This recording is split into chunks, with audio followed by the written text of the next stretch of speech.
खूब बरें दिसता. एक प्राऊड फिलींग जाता की आज आमचो ऑनरेबल प्रायम मिनिस्टर म्हणजे जे उलयता तितलेंय करून दाखयता आनी सिन्सियरली करून दाखयता. गेली 9 वर्सां आमी पयलीं की इतली लेजिस्लेशन्स आयली, 370 आयली, CA आयले, म्हणजे सगळी देशाक जी बरी आसा पळय, देशा खातीर फुडें व्हरपी, देशाक आनी हें करपी असली लेजिस्लेशन्स आज इंडियेन हाडून मागीर प्रायम मिनिस्टरान दाखोवन दिला की फक्त आपूण उलयना, आपूण खऱ्या अर्थान आपूण कितें पळय करपाचें आसता तें ऑन पेपर दाखयता.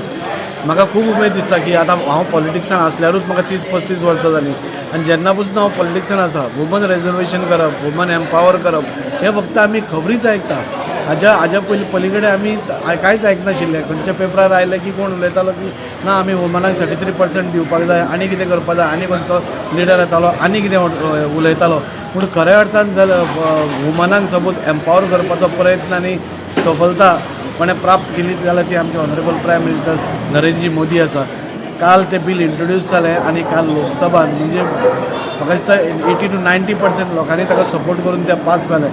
म्हणजे हें दाखोवन दिता की खऱ्या अर्थान आमचो प्रायम मिनिस्टर वुमनांक खरोच एम्पावर करूंक सोदता. पेपरार न्ही नाल्यार भाशणांनी न्ही, खरेंच तांकां 33% रिजर्वेशन दिवन मेन स्ट्रीम पॉलिटिक्सान तांकां तो हाडपाक करता.